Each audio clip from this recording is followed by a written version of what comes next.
sisters, ladies and gentlemen, students and scholars, teachers and trainers, professors, professionals, listeners, learners,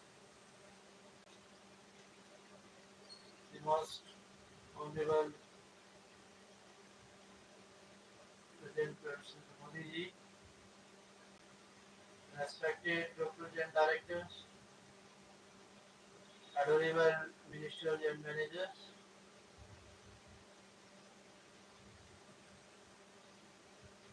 honorable advocates, advertisers, administrators and advisors. I, Dr. R.K. Singh from USA, heartily calling welcome.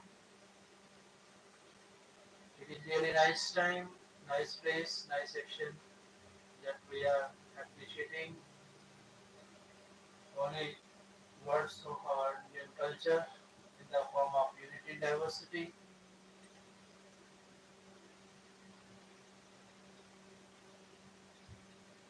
Our forefathers, foretellers, forecasters,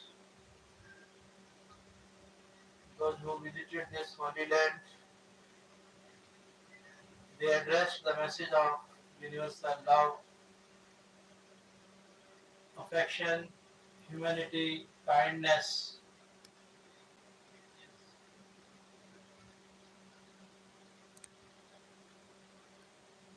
which is the great need of this present time.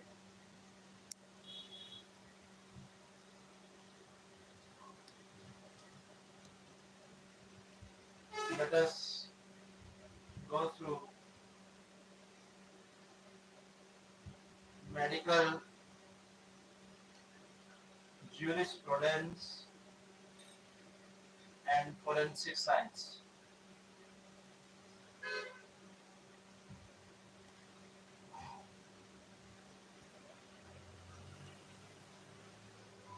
What is medical jurisprudence? What is medical jurisprudence? Let us explain its importance. What is relationship between law and medical jurisprudence? Medical jurisprudence is a latest branch of knowledge science. It is closely related to the administration of criminal justice. It has an important contribution in reaching the criminal from crime. What is medical jurisprudence? Medical jurisprudence is an updated system of study of forensic medicine and criminal justice administration. It is a science to find out the causes of crime and crime.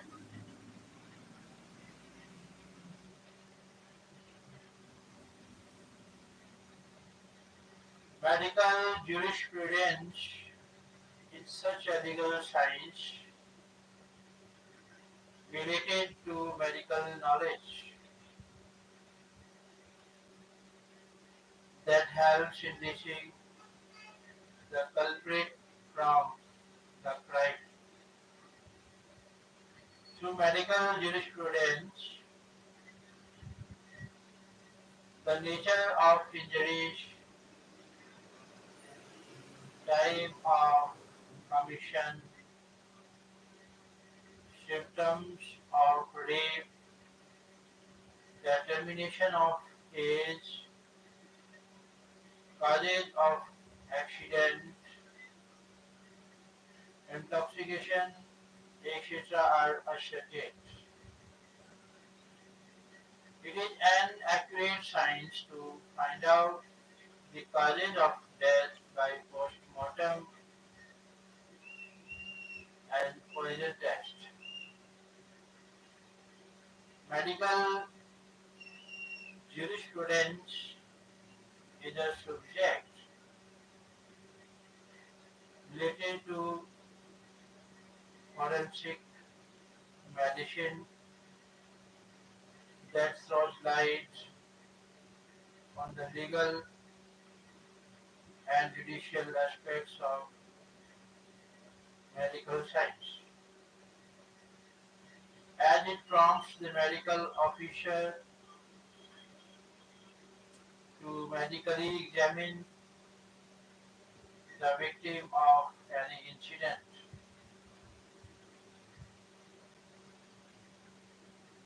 and compels the medical officer to reveal his opinion to the court, as arranges or inspires to inform about the incident to the police, and it makes the medical officer aware of his duties towards the patient, the accident victim, and the state. Thus, in the field of criminal justice administration, medical jurisprudence is an important science dealing with criminal symptoms.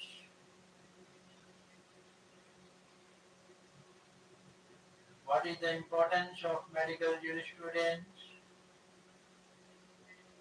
The importance of medical jurisprudence in crime committed against the body is well known.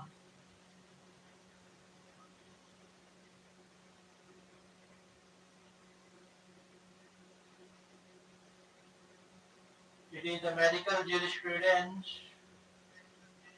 which helps in solving the complex knots of the crime with the help of physical symptoms and examination.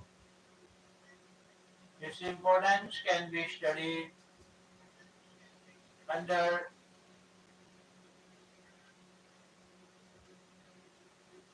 to establish identity.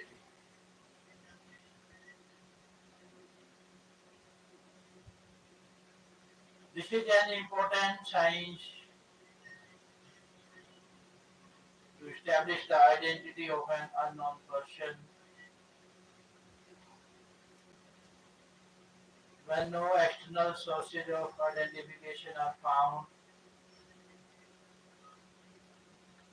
with the perpetrator or the victim.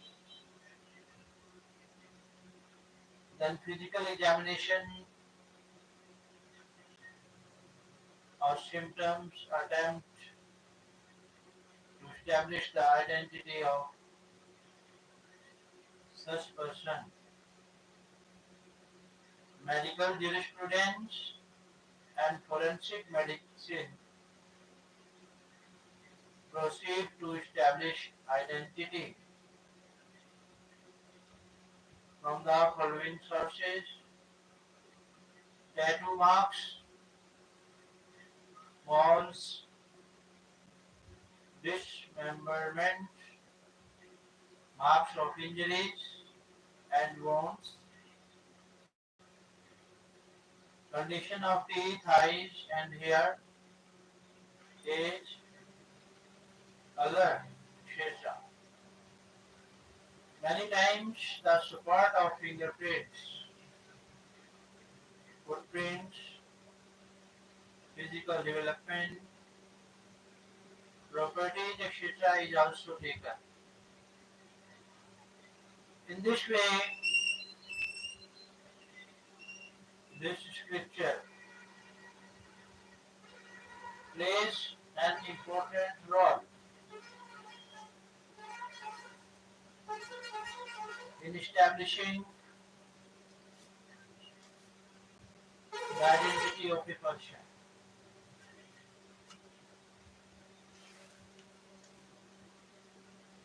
Two is age detection.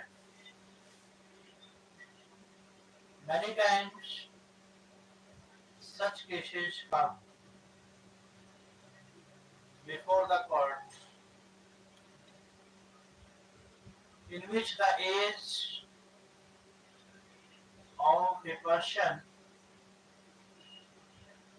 is controversial and no documentary proof or evidence is available about it.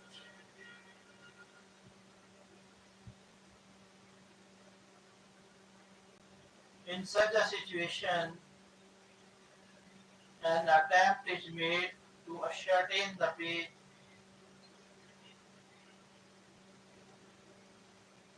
an attempt is made to ascertain the age by physical examination. The question of age determination generally arises in cases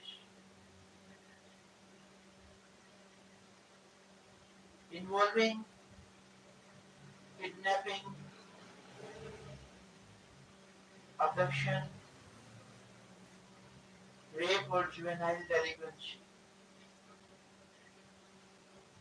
In such cases, medical jurisprudence tries to ascertain the age of the person.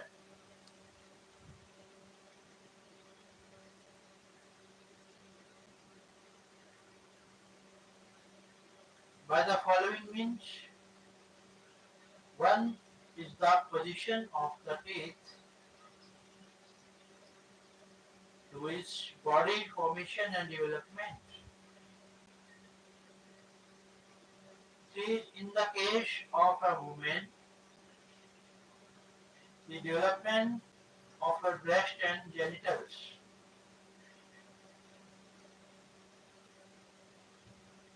What is condition of hair of different parts of the body, etc.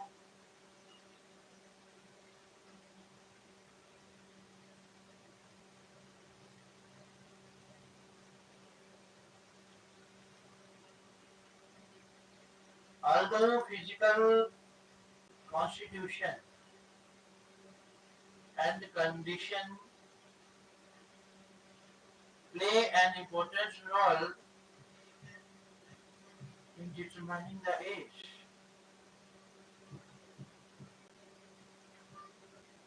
but in the case of Dhiru versus the state of Rajasthan, 1990 CRLR for 81 Rajasthan,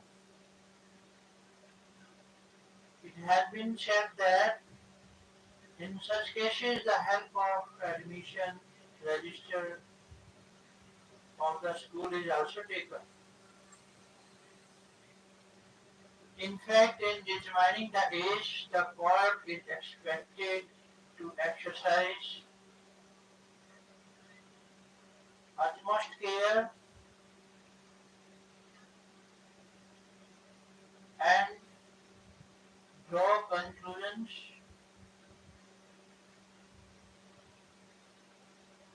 after a thorough inquiry.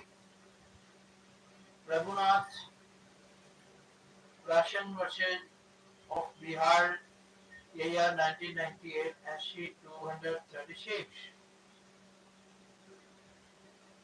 ensuring intoxication.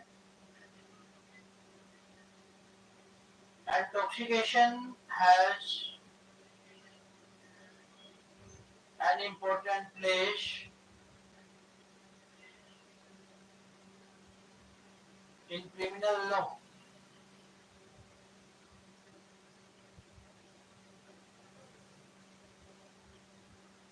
It is considered an important role in both crime and prevention of crime.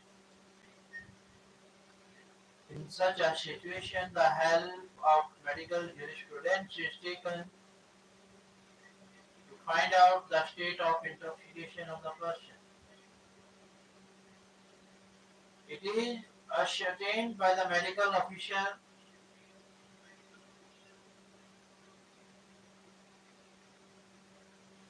from physical examination,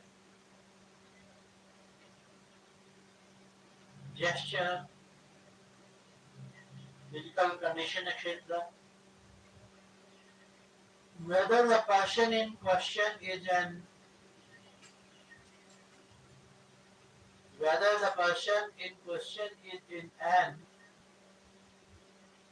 inebriated state or not.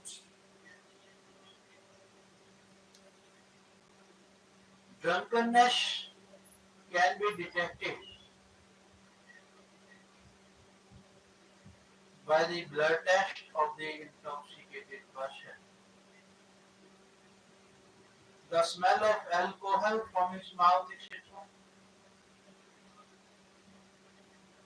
Ascertaining the cause of death. Medical jurisprudence also plays an important role in ascertaining the causes of death. An attempt is made to find out from the autopsy. An attempt is made to find out from the postmortem. One is the death is natural or violent. Two is the death is the result of murder or suicide. Three is if the death is the result of murder, the manner in which it was caused, such as by weapons, explosive substances, by drinking poison, by suffocation, by drowning in water, by hanging, by burning, or by any other means. The instruments used in the murder, the status of the injuries caused to the body, when the death is caused, the direction from which the assault is made, the number of persons involved in the commission of the murder, poison of any kind has been used, etc. These things can be known from the autopsy, from the postmortem. The condition of the injuries, the external and internal condition of the dead body, etc.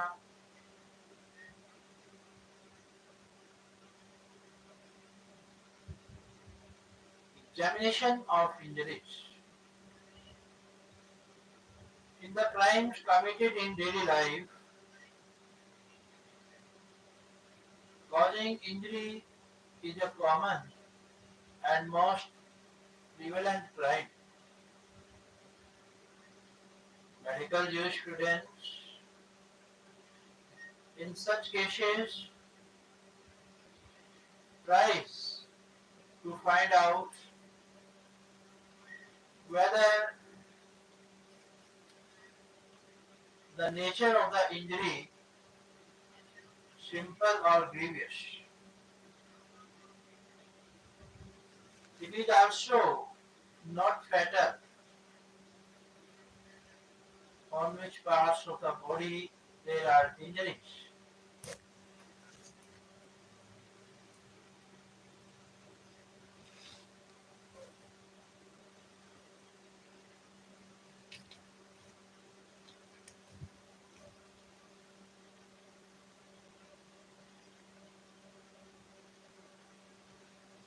The number of injuries, by what instrument the injuries were caused,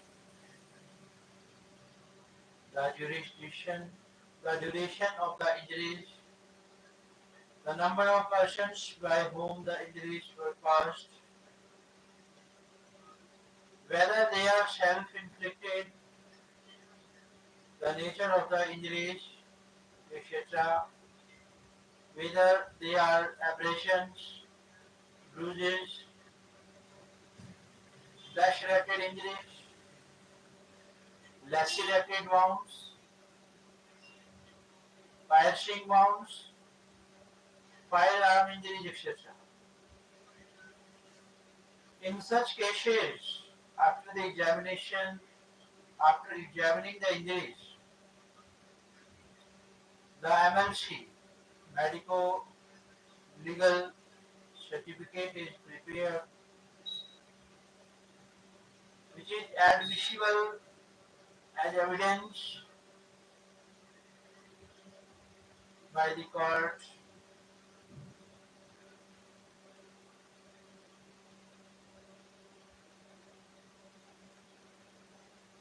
Examination of injuries caused by accidents. In cases of injuries or death caused during an accident, physical examination is done to find out the nature of injuries, duration, time, place, etc. of injuries, and to conclude whether the injuries or death is the result of the accident or someone else. Rape and unnatural sex. In the case of rape and unnatural offences, the important task of gathering evidence is done by medical jurisprudence only. In fact, both rape and unnatural sex are the results of secret acts. In relation to them, there is neither eyewitness evidence nor circumstantial evidence. In the cases of rape and unnatural offences, the important task of gathering evidence is done by medical jurisprudence only. In fact, both rape and unnatural sex are results of secret acts. In relation to them, there is neither eyewitness evidence nor circumstantial evidence. In such a situation, it is ascertained by physical examination that whether rape has been committed on a woman, whether there are any marks of resistance on the genitals or other parts of the body of the woman, whether there are traces of semen on the genitals and genitals of the female and the male, whether or not the woman has consented to the intercourse, whether the woman is in the habit of cohabitation or not, position of male and female genitals, etc. In cases of anal sex, it is seen that no liquid has been used in it. In one case, a tailor had anal sex with his co-worker. Sewing machine oil was used in the copulation which was found on the anus of the victim. Due to this, the culprit was easily detected. Similar symptoms are also found in sexual intercourse with animals. Thus, the importance of medical jurisprudence in the world of crime is self-evident. Relationship between law and medicine, relationship between law and medical jurisprudence. There are two different branches of knowledge, but there is a close relationship between the two. Crimes are related to criminal law. Criminal law provides the elements of crimes and punishment for them. It is ensured by criminal law whether there is a crime or not, and if so, what is the crime and what is the punishment for it. Whereas medical jurisprudence helps in ascertaining whether an offense has been committed or not. If an offense has been committed, what offense it is, what signs of such crime are present on the body, how the offense is committed, when it is committed, what means or instruments are used in the commission of the offense, etc. It is clear that medical jurisprudence helps in gathering evidence of crime so that the culprit can be punished after confirming such crime under the law. Then, with the opinion of the medical officer and medical examination, the solution of legal question is sought, such as determination of the age of a person,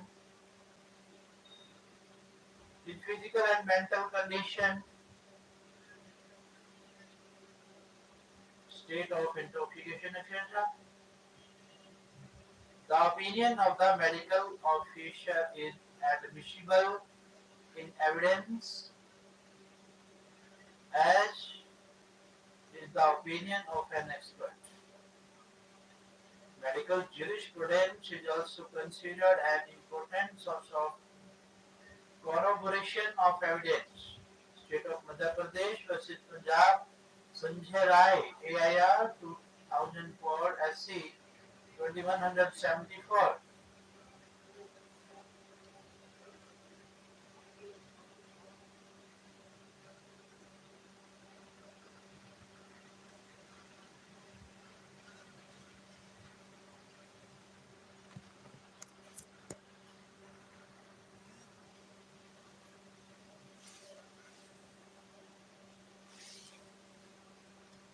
Many a times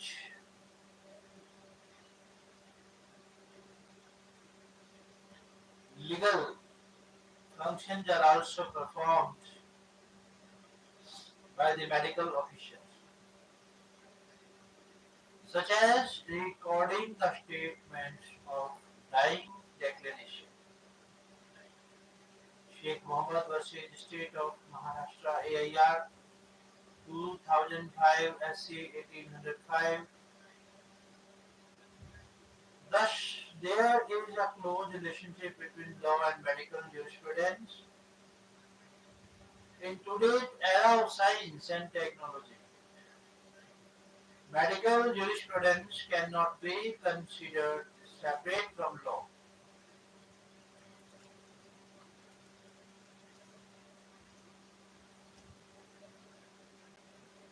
Let us discuss the importance of medical evidence with reference in medical legal jurisprudence. Evidence has an important place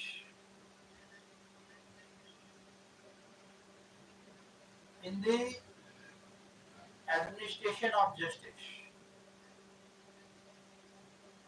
It is considered similar to the spinal cord. It is the evidence on the basis of which any conclusion is drawn by the courts. It has also been said in the Dharma Shastras, Dharma Shastras, that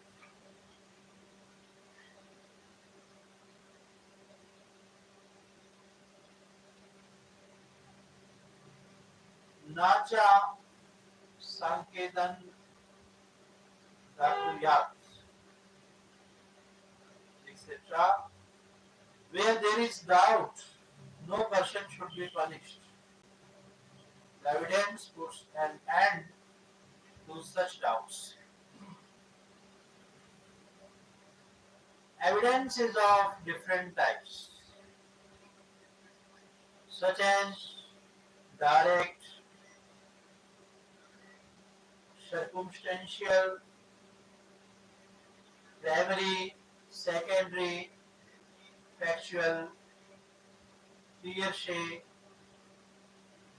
oral, documentary, judicial, extrajudicial, etc. Any person familiar with the incident can be a witness. But many times such subjects come before the court which are of technical nature. It is not possible for every person to give evidence on such subjects. Only subject experts can give their opinion on such subjects as injury, murder, rape, case, forgery, abortion, poisoning, etc. In such cases, opinion of subject experts is taken.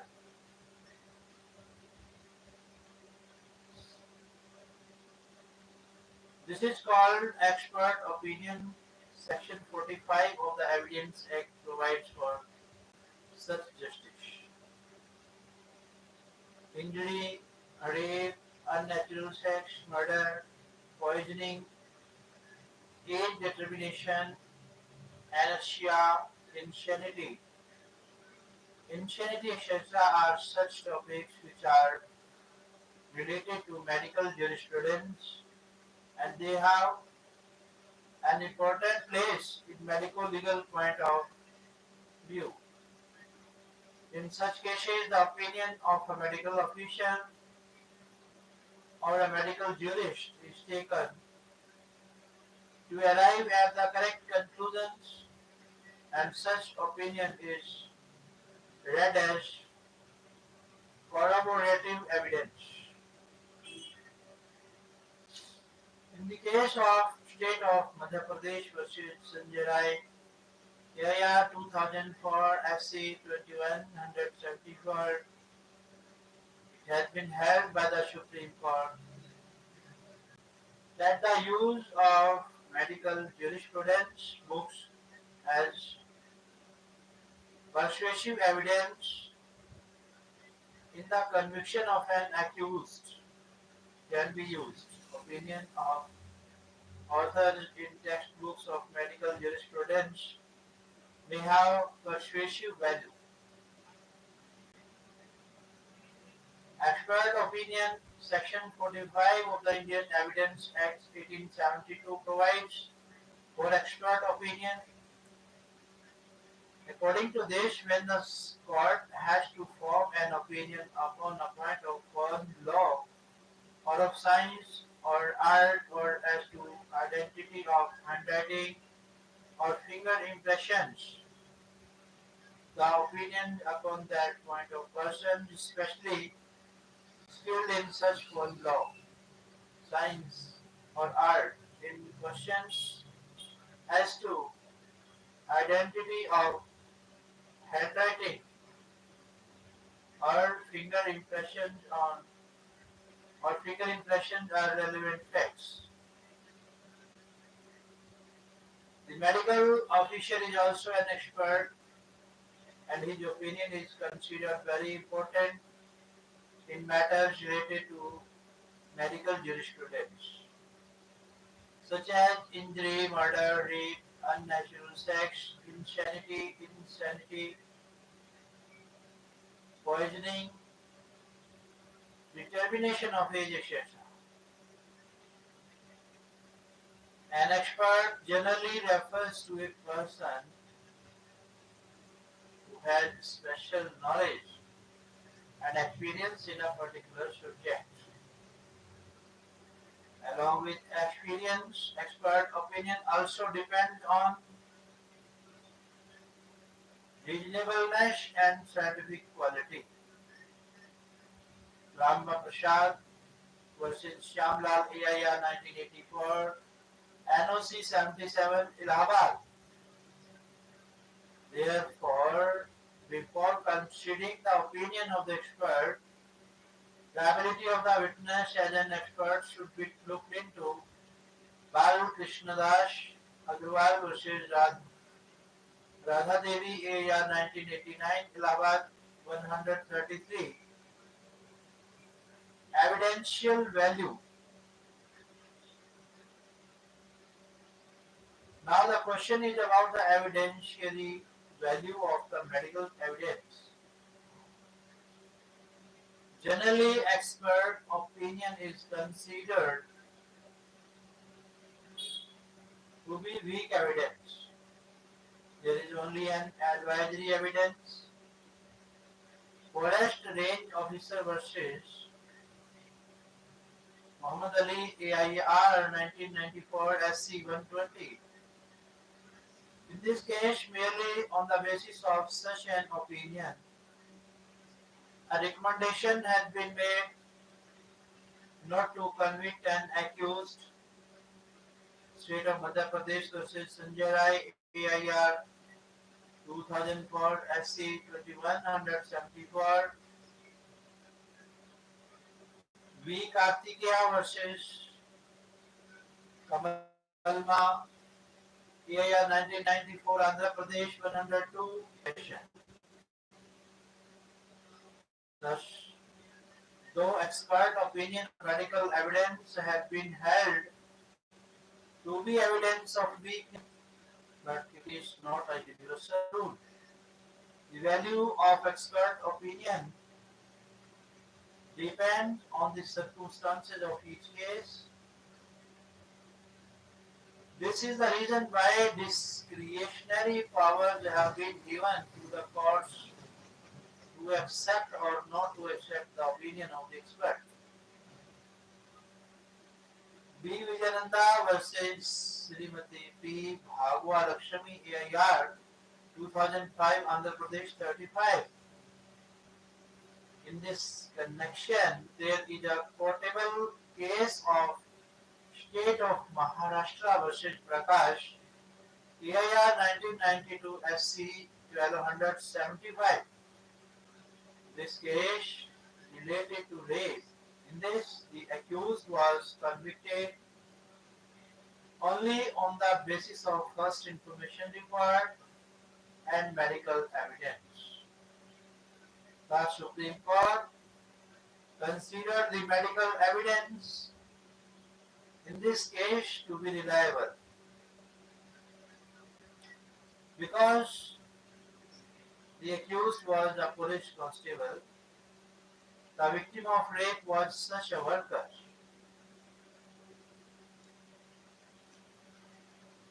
who did not demand money, and she was a prostitute, and sexual intercourse with him was done under fear and intimidation.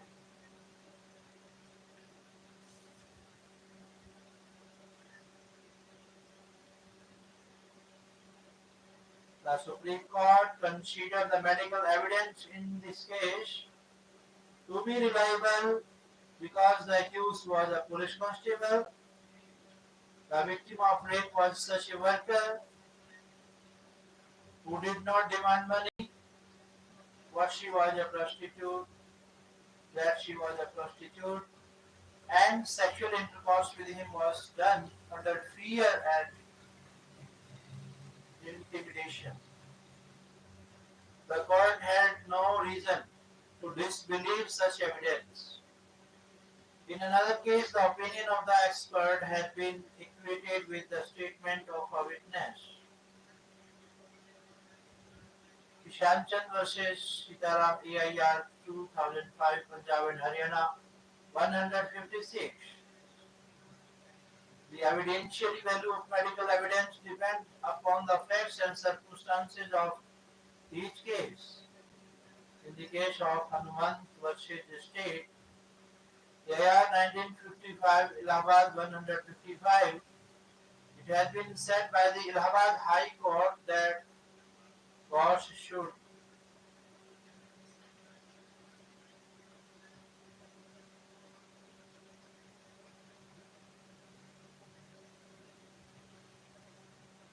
courts should as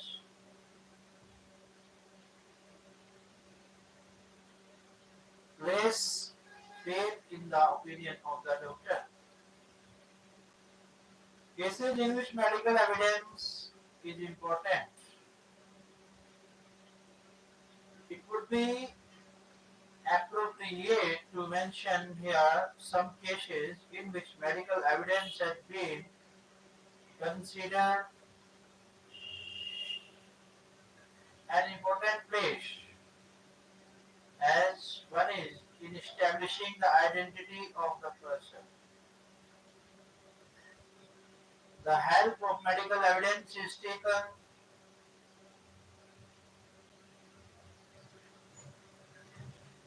in establishing the identity of a person.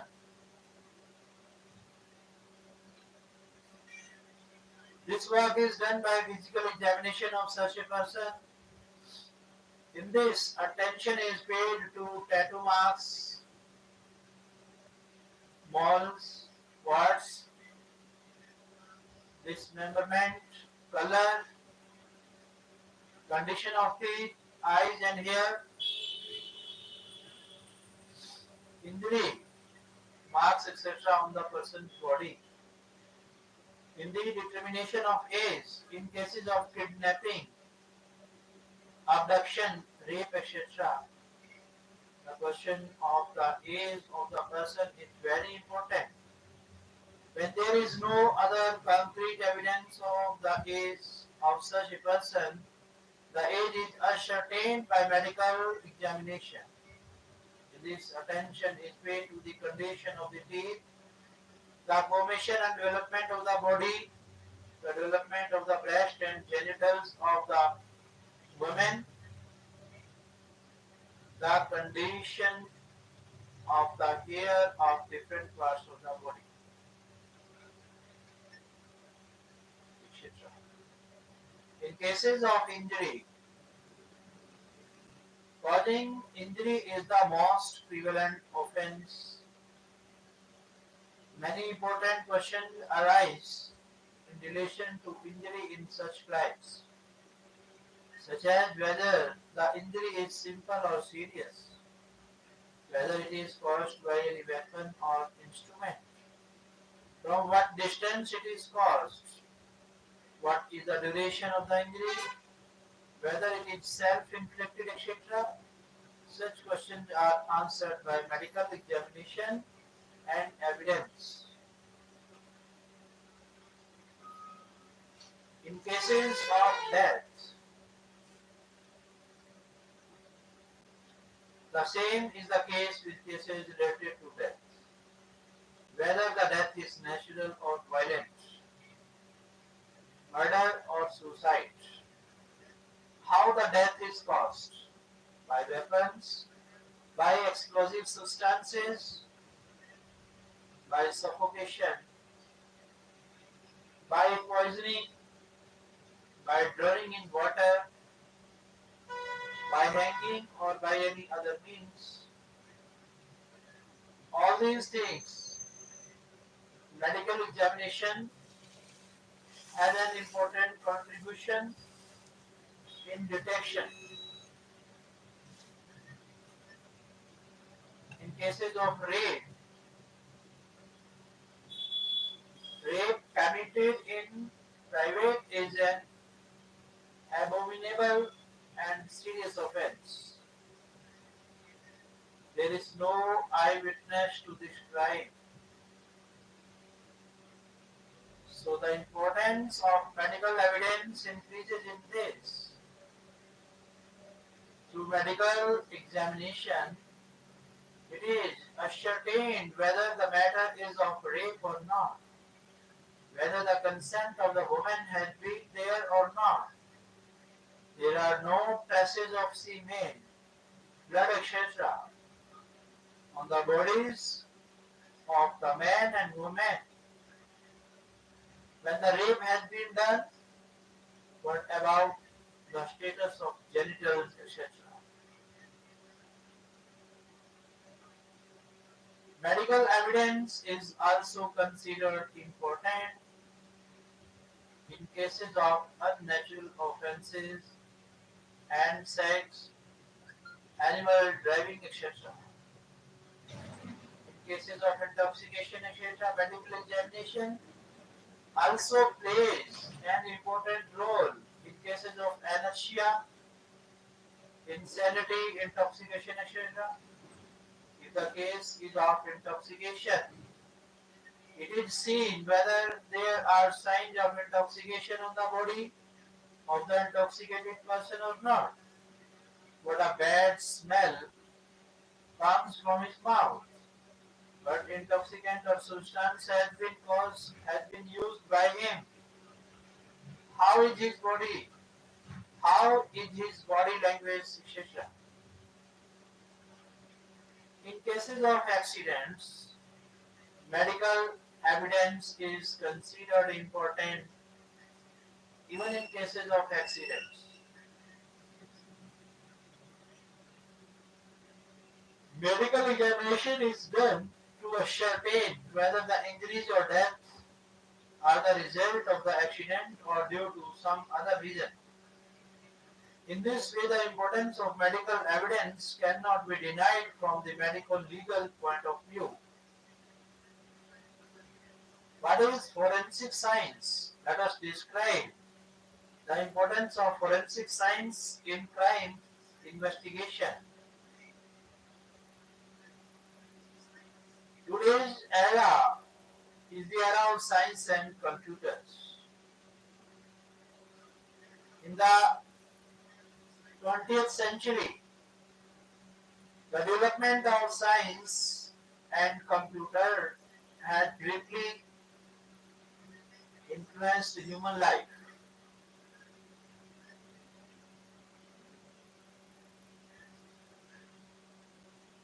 Today's era is the era of science and computers. In the 20th century, the development of science and computer has greatly influenced human life.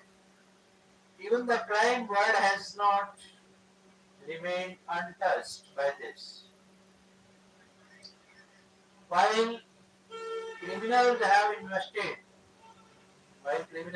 invented various ways to commit crimes, science has also not lagged behind in developing technology to reach from crime to criminal.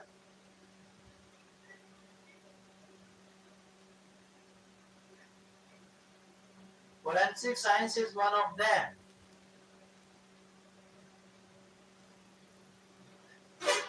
Why is forensic science? Forensic science is the science of crime research, law and justice. Many branches of knowledge science are included in this, such as physics, biology, serology, firearms science, toxicology, handwriting, and fingerprint science, etc. According to Richard Saperstein, Forensic science is the application of science to those criminal or civil laws that are enforced by police agencies in a criminal justice system. Richard Sefton, Criminalistics, 1978. P2. Importance of forensic science in the changing environment. The importance of judicial development is increasing day by day. Forensic science gave birth to scientific evidence, which resolved many problems and misconceptions of humanized evidence. Dr. B.R. Sharma, in his work Forensic Science in Criminal Investigation and Trade, had described scientific evidence as the best because it is always available. It acts as a link between the crime and the criminal. It is free from human weaknesses such as partiality, emotion, forgetfulness, tendency to perjury, etc. It is verifiable and effective in terms of time and cost.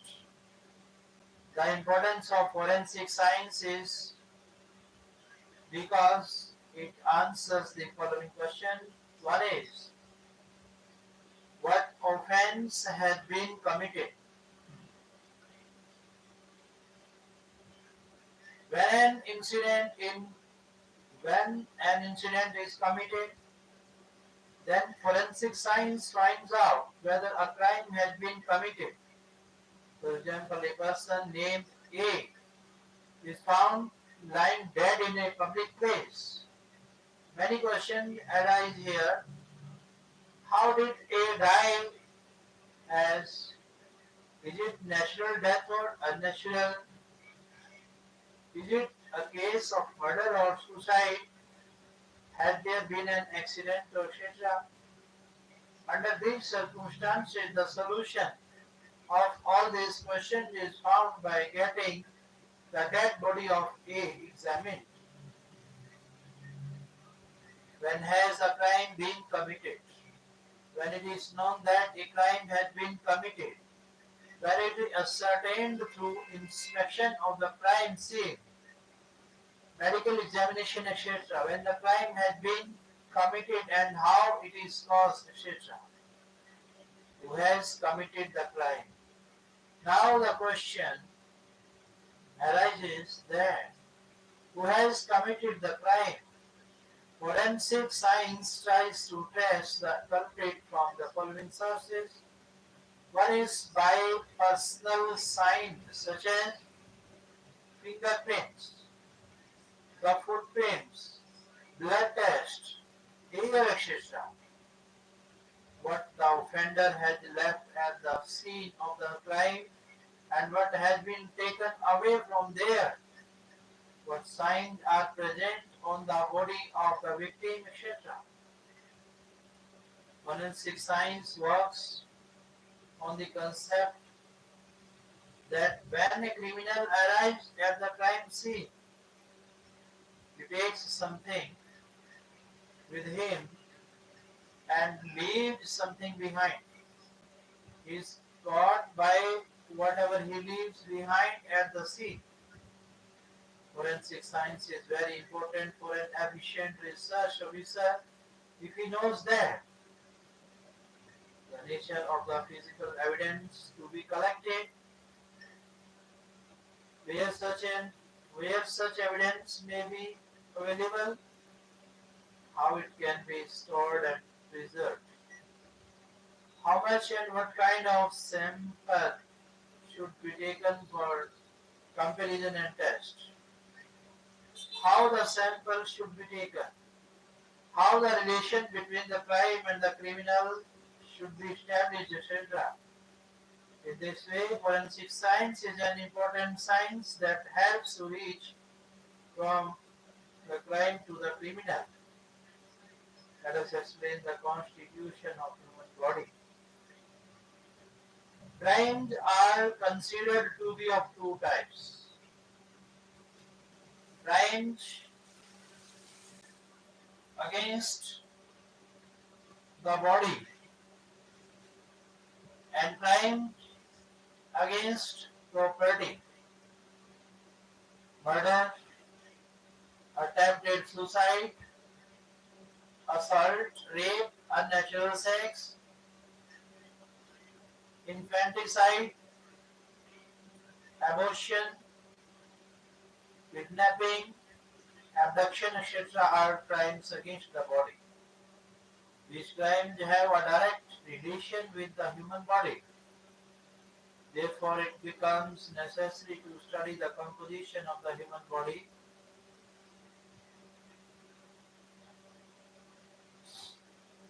The composition of the human body is wonderful and unique. It is a combination or set of different parts. Some of its parts are soft and some are hard. Some organs are so sensitive that they cannot tolerate attack. All these have an impact on the nature of the crime. Attack on the sensitive or soft part of the human body is considered a serious crime, whereas attack on other parts is normal. This shows the medical legal importance of human anatomy. The knowledge of human anatomy is classified into three branches. As anatomy, the structure or composition of the body is studied in anatomy. Physiology. In physiology, the activities of different parts of the body are studied. Health science. In health science or hygiene, measures to protect health and avoid disease are studied. The study of the composition of the human body can be done under the following heads. One is bone system. The human body is a structure attached to the bones. This is called the male skeleton or bag of bones. There are a total of 206 bones in the human body. The teeth are in two jars. There are 16 teeth in each jar. Of these, there are 4 biting teeth, 2 ripping teeth, 4 front molars, and 6 molar teeth. 4 biting teeth, 2 ripping teeth, 4 front molars, and 6 molar teeth. The spine is made up of smell. The spine is made up of small circular bones. There are a total of 24 ribs attached to these bones. There is a hole in the middle of the bones of the spine, which makes the shape of the tube from top to bottom inside it. The Sushumna Nadi is connected to the brain upwards. Nervous system. Nervous system can be called the focal point of the whole body. All the functions of the body are controlled by this institution. This institution is administered by the mind. The brain is considered to be the most delicate and sensitive part of the body and remains safe in the skull. The outer part of the brain is called cortex. This is the work of controlling the whole body. This is the reason why it is called the control room of the body. Injury or attack on the brain is considered extremely fatal. Such an injury is fatal.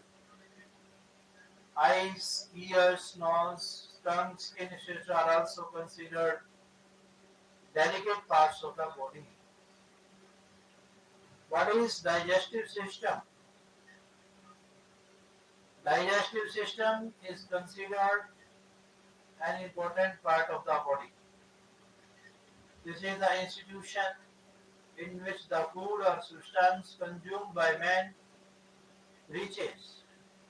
In this, the operation of digestion takes place. By digestion, it is meant that the food or substances taken in the stomach and small and large intestines reach the body fiber along with the digestive juices. The big red glands inside the mouth produce saliva. These are two important parts of the digestive system. One is alimentary pipe. Alimentary pipe is considered to be an important contribution in the digestive system. It starts from the mouth and goes till the anus. Its diet is similar to that of a tube. From its initial part, the food or substance reaches the rectum while being in the stomach. Its widest part is the stomach. Food stays in the stomach for 2 to 4 hours. The walls of stomach have a special ability to expand and contract, due to which churning of food takes place. Liver is the largest gland in the body, which weighs about 2 to 4 pounds. It is on the right side of the abdominal cavity and its color is dark red to blackish. Beneath the liver, there is a pitta kosha, in which bile resides, which destroys the acidic medium of food and makes it alkaline. Respiratory systems. Respiratory function has an important place in life. Man can live without food, but not without air. Man takes oxygen through respiration. Food is oxidized by oxygen and energy is provided by oxidation. Thus, the main purpose of respiration is to generate energy.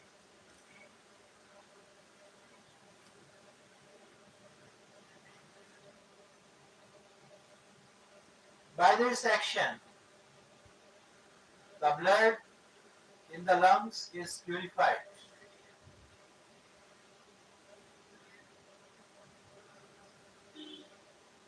By this action, the blood in the lungs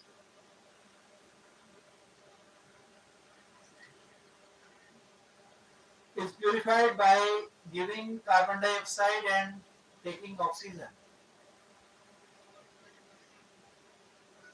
The expulsion of air from the lungs is called respiration. Nasal, pharynx, trachea and lungs are the main parts of the respiratory system.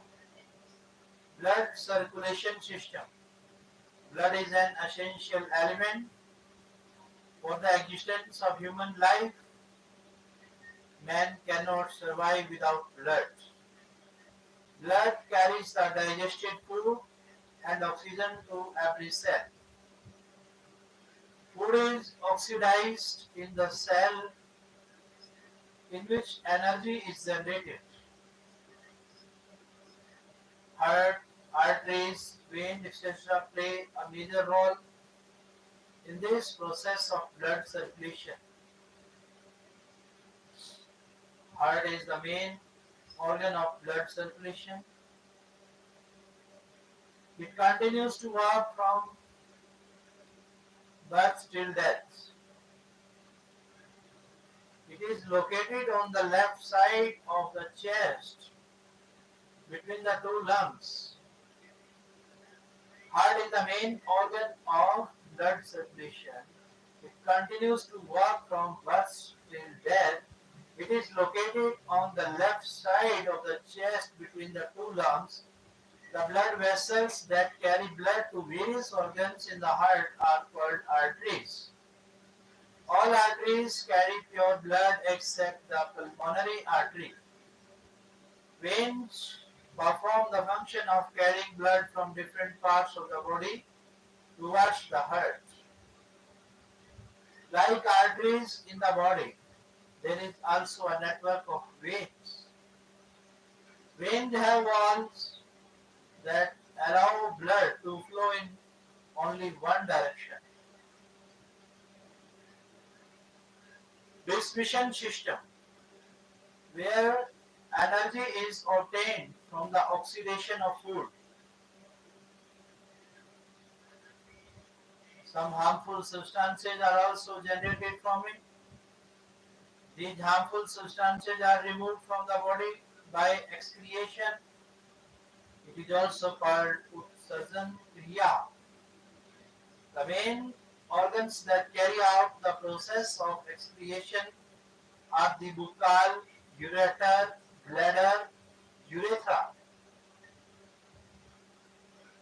The kidney is also called kidney. There are two kidneys in our body. Their shape is similar to that of bean seeds. A thin but long tube emerges from the inner part of each joint.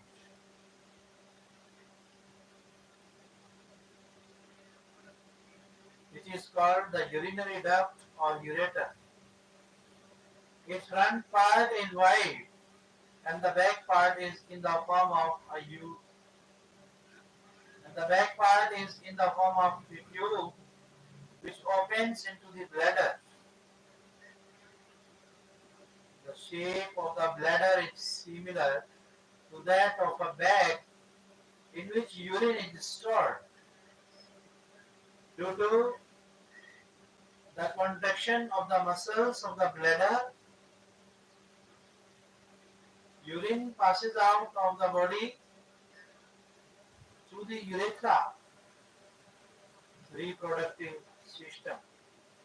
It is well known that the combination of both male and female is present in childbirth. This action takes place to the genitals of man and woman, which are called reproductive organs. Male genitalia. Male genitalia is mainly known as penis. There are two testes with the penis. Sperms are produced in the testes, which travel to the seminiferous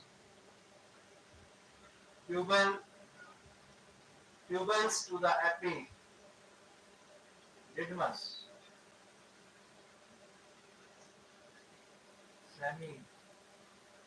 Seminiferous pupils to the epididymis. One tube each emerges from the epididymis which is called the vas deferens. It opened into the scrotum. A duct emerges from each seminal vesicles, which is known as the ejaculatory duct. This duct opened into the urinary tract.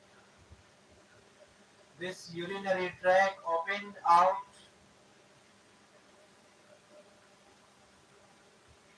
through a hole in the man's penis.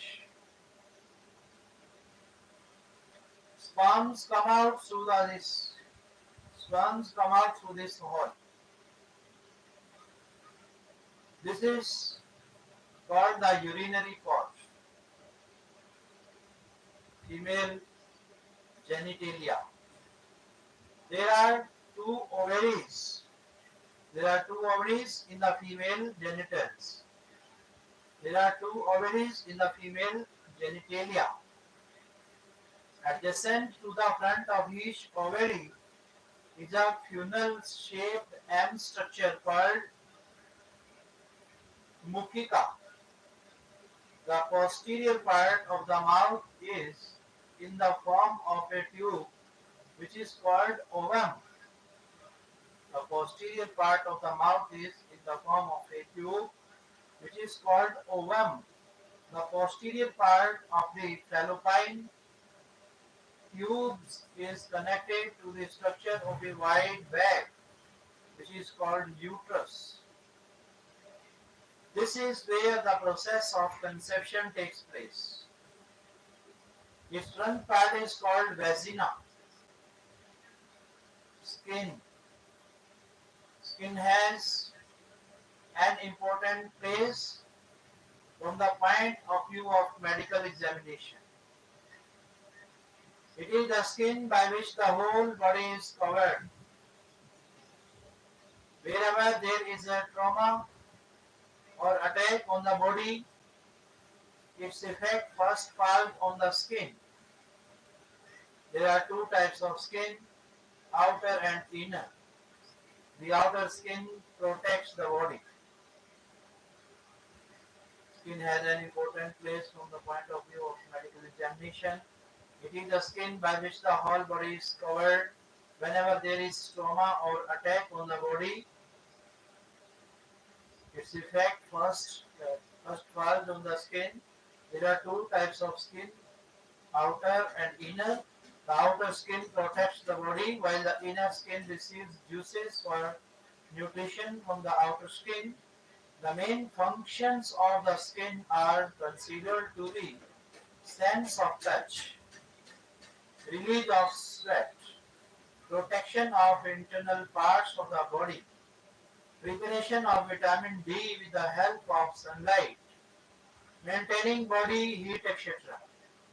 In this way, the human body is a wonderful and unique miracle made of different components.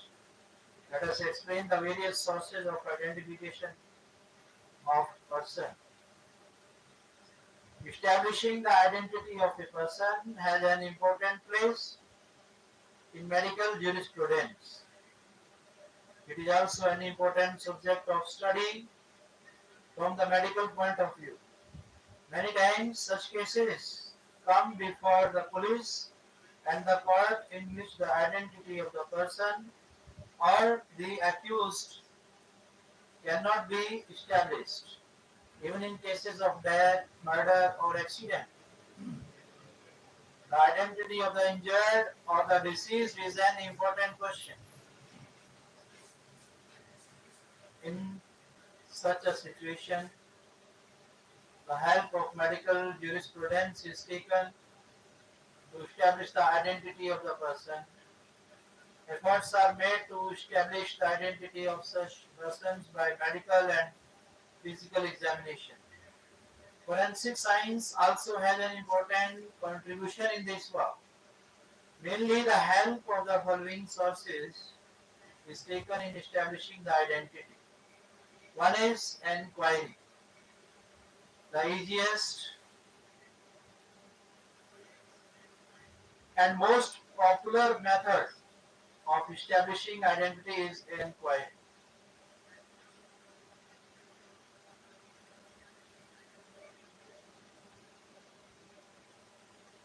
For the identity of a person, the family members, friends, relatives, etc. of such person are first questioned and such person or his photo is shown to them. If such person is deceased, he is given a reasonable opportunity of identifying his dead body. Many times the question arises as to how to trace the family members, friends or relatives of such persons to establish their identity. In this regard, it is necessary to keep an eye on the happening in the region. Whenever such an event occurs, its information is given to the people of that area. Display of photo picture. Another simple way of establishing identity is display of photo picture of such person. When goes missing from his place of residence, then the photo picture of such a person is displayed on newspapers, Doordarshan, etc. The picture of such a person can also be displayed at a police station or other public places. This method of establishing identity through photographs is now also used to identify the accused. Original lineage. Every person has some or the other original line, and each original line has its own identity. Along with this, such original clans also have some specialties.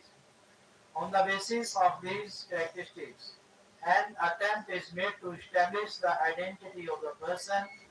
Generally, such features are as follows. One is color. There are mainly two colors of human beings in the human race, brunette and blonde. People of both brunette and blonde characters are found in India, while people of European countries are of African and Negro, brunette and characters with blonde characters. Hair color, texture of hair, and methods of grooming also help in establishing the identity of the original lineage. Indian people have dark, black, and thin hair. Japanese people have black and thick hair, and Negroes have curly hair, and Europeans have reddish or brown hair. Indian people have dark, black, and thin hair. Japanese people have a black and thick hair, and Negroes have curly hair, and Europeans have reddish or brown hair. Eyes and lips. Often the eyes and lips of the people of each clan Often the eyes and lips of the people of each clan have some characteristics of their own, and a person is identified by these characteristics. Indians have black eyes and normal lips, while Europeans have blue or brown eyes, and Negroes have relatively thick lips. Religion. Many times religion also helps to establishing the identity of a person. Almost every religion has its own dress, its own language, culture and custom. Hindu women mostly wear saris and use vermilion and dot of the honey on the forehead. They wear earrings in their ears and nettles in their feet, while Muslim women usually wear tight-fitting pajamas and salwars and wear earrings between their noses and earrings. Muslim men are circumcised while Hindus are not. Brahmins wear Brahmins wear Janev and apply tilak on their forehead and wear Rudraksh etc. Garlands around their neck. All these things prove to be very helpful in identification. Age and gender. The identity of a person can be established on the basis of age and gender also. Age is ascertained on the following grounds: dental examination, bone structure, height, weight, condition of hair, physical development, development of breast and genitals in case of female, etc. Generally, determination of age is necessary in cases of kidnapping, abduction, rape, juvenile delinquency, employment, marriage, etc. Fingerprint.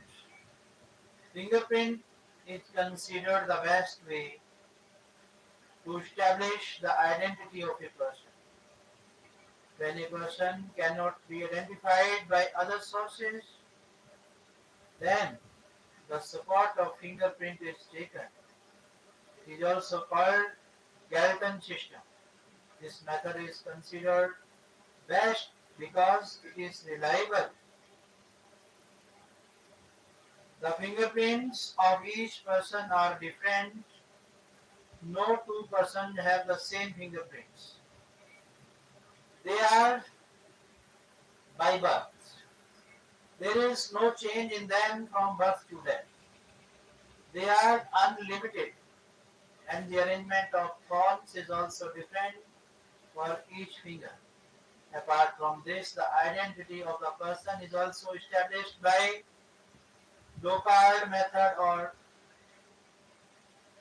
horoscopy. Footprints, like fingerprints, Footprints are also very helpful in establishing the identity of a person. Generally, the footprints found at the crime scene are of great help in locating the accused. Footprints are also considered reliable because the footprints of each person are different. They remain the same from birth to death. These marks increase in proportion as the foot grows.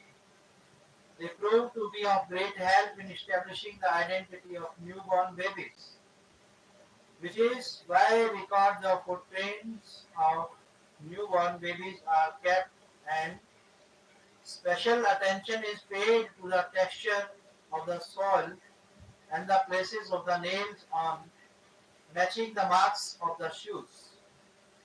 Tattoo sign is also an important source of establishing identity. The practice of tattooing is widely prevalent in India. Women get their name, husband's name, picture of their favorite animal or bird, picture of gods and goddesses, name of their establishment, etc., tattooed on their hands, palm or other parts of the body, and these signs make it easy to establish the identity of a person. The medico-legal importance of these tattoo marks is well known. The tattoo marks and lineage, caste, religion, occupation, language, culture, social level, tendency, etc. of a person are known. Marks of injuries, wounds, etc. Marks of injuries, etc. are found on the body of many persons. These marks are so deep and clear that they never fade away. These marks can be on the visible part of the body as well as on the covered part. A person can be identified by these marks. There is a quotable case of Mrs. Crippen in this regard. In the year 1910, Dr. Crippen took a girl with him in the guise of a boy and left the ship in a suspicious form. Mrs. Crippen's dismembered body was found in a room at her residence. Pieces of Abdominal and chest organs and pieces of skin and muscles were also found. A bunch of hair was also found lying, which had been bleached. Pieces of the stomach board, the scars of surgery that had been done to remove the appendix. Mrs. Crippen's body was identified by tufts of hair and abdominal distension, which helped lead the crime to the perpetrated. Walls, warts, etc. Walls and warts also help in establishing the identity of a person. Often mold or warts are found on the body of every person. These are black or red in color and the shape is like garlic. These moles and warts are generally found on cheeks, forehead, hands, palms, feet, eyes, ground, genitals, etc. Many times people are known and recognized by these moles and warts. People who are aware of these moles and warts recognize the person in question. Professional mark. Many people get their business mark on their body or they get some disease and due to this their identity is established like one duty marks on the palm of rickshaw pullers.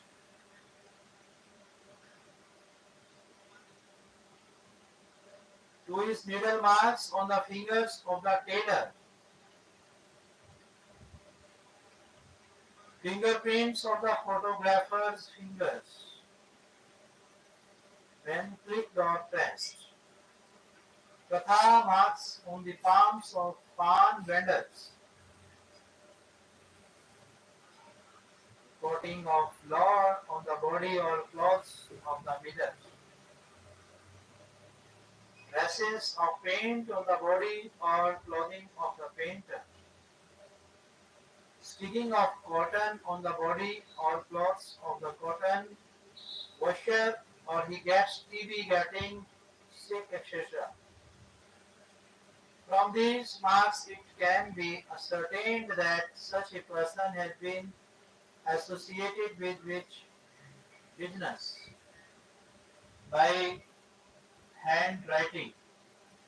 Lastly, handwriting is also a good medium to establish the identity of a person, although it is recommended to be used with utmost care and caution. Shyam Sundar Chopri versus Kajal Kenti Vishwas, AIR 1999, Guwahati 101. Thus, the identity of the person can be established by the above method. Next is, what is death? What are the characteristics? Distinguish between murder and culpable homicide. By death, it is mean at the time of death, the person leaves his body. He becomes lifeless. There is no life left in him. Consciousness ends. The nervous system stops working.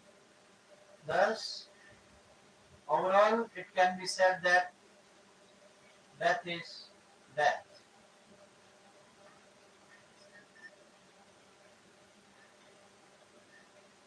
There can be many reasons for death. It can be natural as well as unnatural. When a person reaches old age, gets sick or dies accidentally, drowning in water, burning, suffocation, hanging, hunger, etc. can also be the causes of death. Natural death is not a cause of dispute, but death due to unnatural causes becomes the cause of dispute. It can also take the form of a crime, such as murder, culpable homicide, etc. Murder, culpable, homicide issues are only important from the point of view of medical legal importance. In this context, even accidental death sometimes becomes a matter of medical legal importance. In such cases, death review is done. Murder, culpable, homicide, etc. are only important from the point of view of medical legal importance. In this context, even accident death sometimes becomes a matter of medical legal importance. In such cases, death review is done. Signs of death, as said above, in death the person becomes soulless. There is no life left in him. The pulse system and respiration stop. There are many other signs of death, as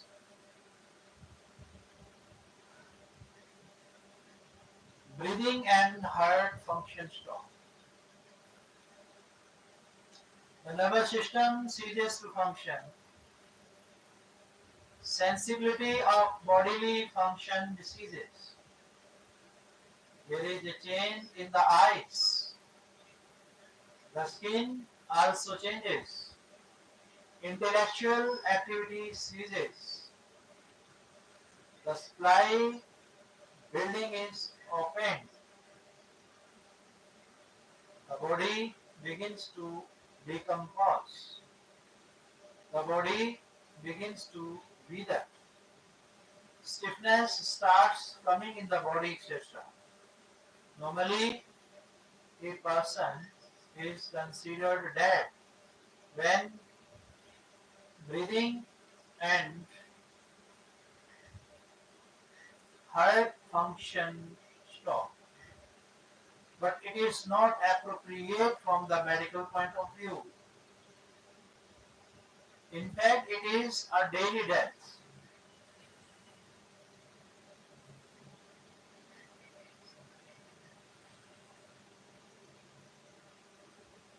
Absolute death is considered from molecular death. This is the reason why many times artificial respiration is used even after breathing and heart function had stopped.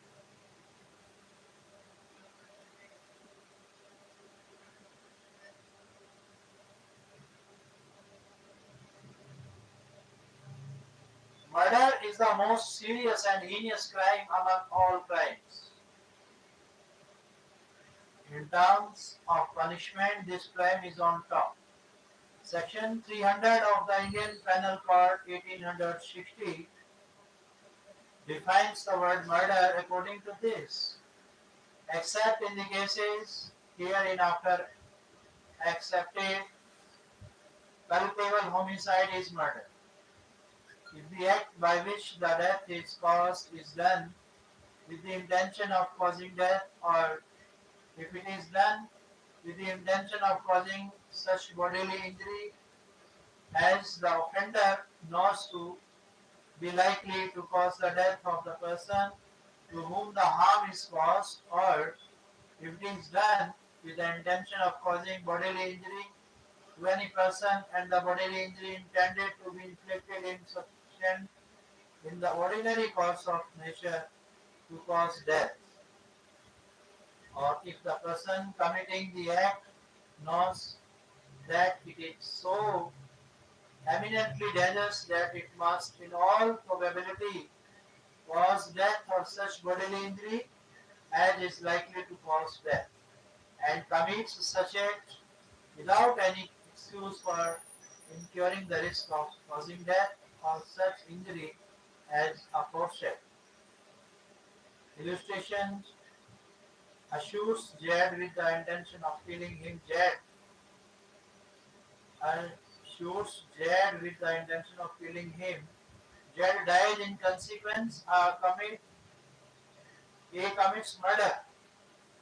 Exception: culpable homicide is not murder if the offender whilst deprived of the power of self-control by grave and sudden provocation, causes the death of the person who gave the provocation or causes the death of any other person by mistake or accident. Culpable homicide is not murder if the offender, in the exercise in the good faith of the right of private defense of person or property, exceeds the power given to him by law and causes the death of the person against whom he is exercised such right of defense without premeditation, premeditation and without any intention of doing more harm than is necessary for the purpose of such defense. Culpable homicide is not murder if the offender, being a public servant or aiding a public servant, acting for the advancement of public justice, exceeds the powers given to him by law and that causes death by doing an act which he, in good faith, believed to be lawful and necessary for the due discharge of his duty, such as public servant and without ill will towards the person whose death is caused. Culpable homicide is not murder if it is committed without premeditation, in a sudden fright, in the heat of passion, upon a sudden quarrel, and without the offenders having taken undue advantage or acted in a cruel or unusual manner. Culpable homicide is not murder when the person whose death is caused, being above the age of 18 years, suffers death or takes the risk of death with his own consent, with intent to cause the death of any person, causing death by doing such an act which in the ordinary course of nature is sufficient to cause death is murder.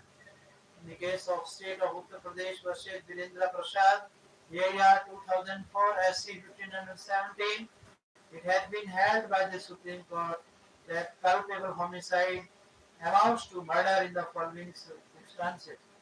Two circumstances. One is where the act causing death is done with the intention of causing death. And two, the act is such as would in the ordinary course of nature be sufficient to cause death. For example, A with the intention of causing the death of B inflicts five injuries on B by striking him on the head. When the injuries are sufficient to cause death, it is murder. Jagdish versus the State of Madhya Pradesh, AIR 1981 SC 1161. Culpable homicide, Section 299 of the Indian Penal Code 1860 defines culpable homicide. According to this,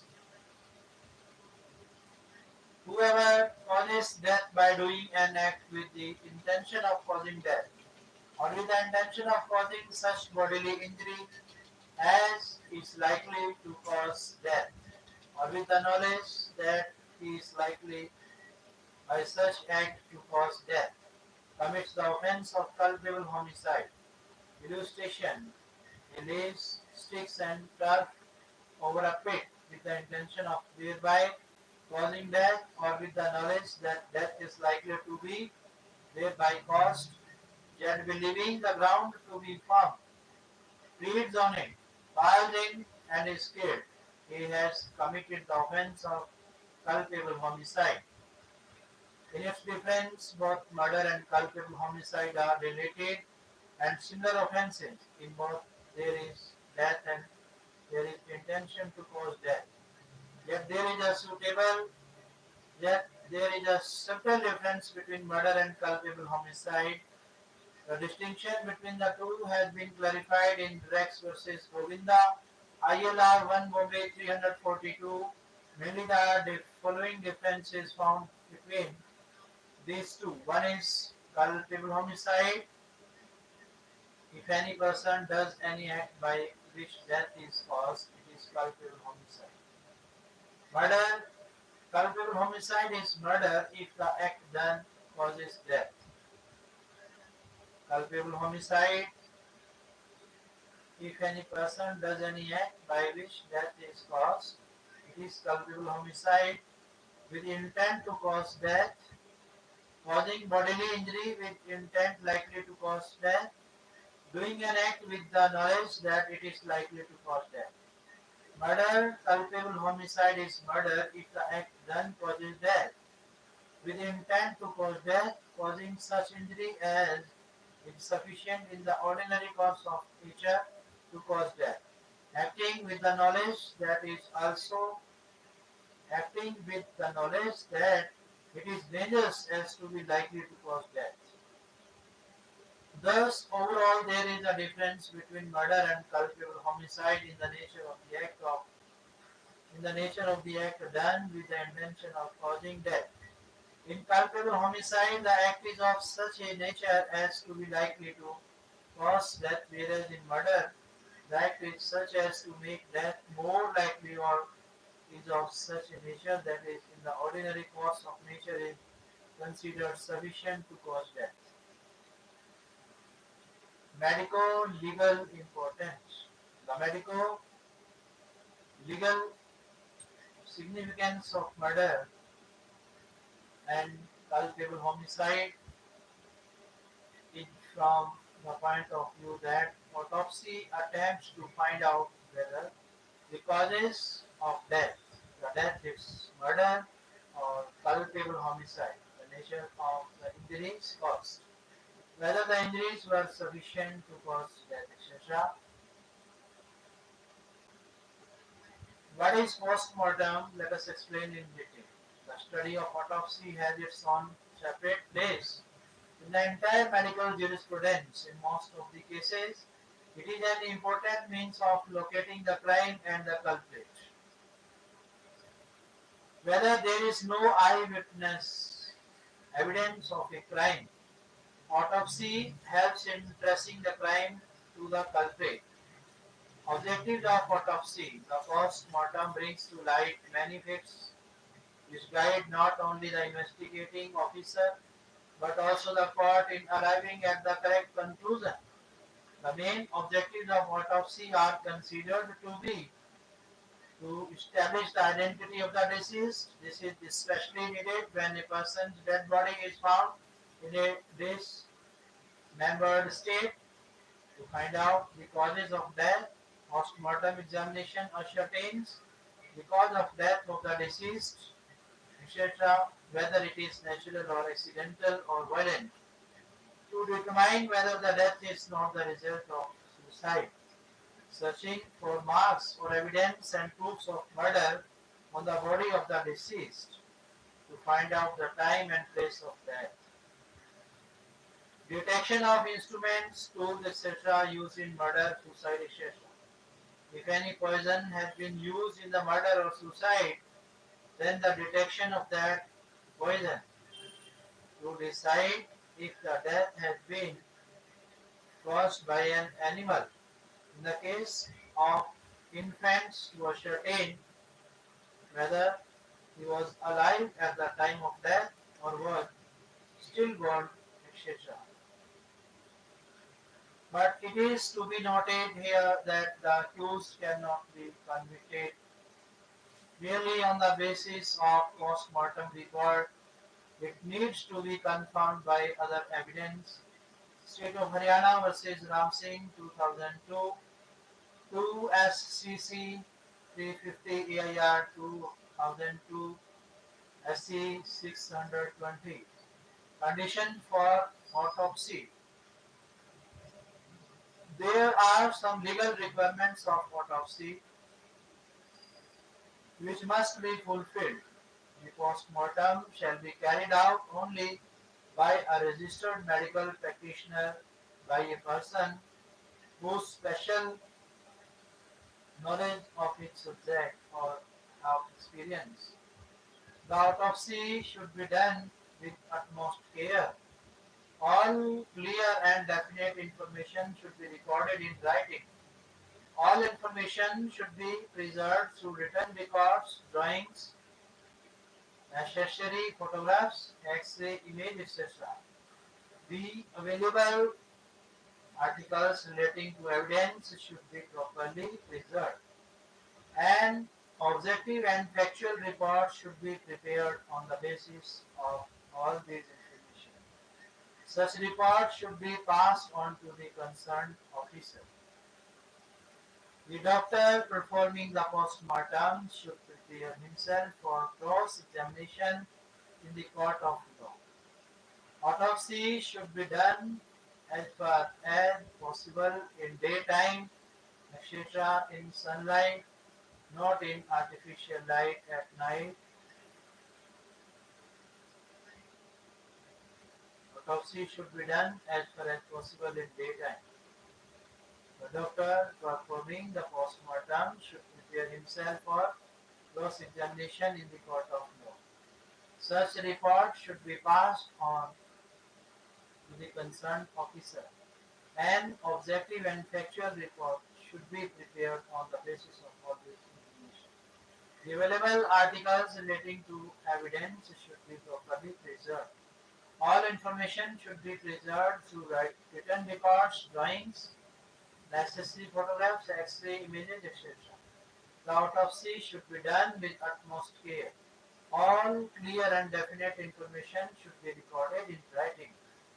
The postmortem shall be carried out only by a registered medical practitioner, by a person who has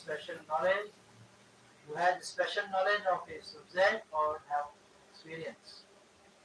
These are the conditions for autopsy. Precautions to be taken before autopsy. The task of autopsy is not as simple as it is thought to be. Caution and vigilance are expected at every step, not only at the time of autopsy, but even before that. Due to slight negligence or carelessness, the possibilities of the whole matter becoming suspicious become strong. Therefore, it is the duty of the medical jurist to perform this task with utmost care. The following points should be taken care before the autopsy. Obtaining permission or authorization for postmortem. Obtaining permission or authorization for postmortem. Establishing the identity of the dead body. Establishing the identity of the dead body. Knowing the antecedents of the case. Examining the crime scene.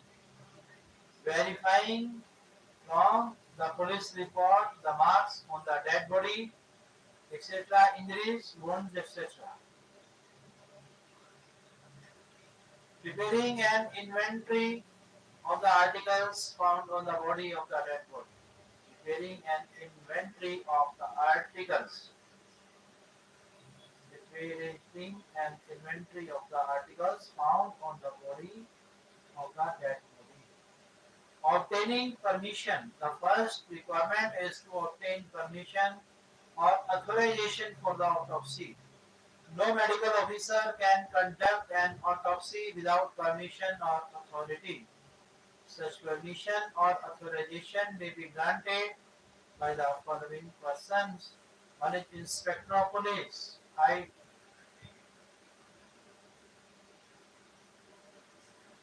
Two is Sub-Inspector of Police.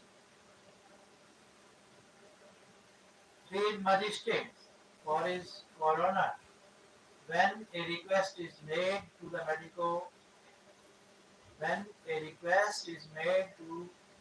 the medical officer for autopsy, the name, age, gender, religion, cause of death, etc. of the dead body are mentioned in the application form.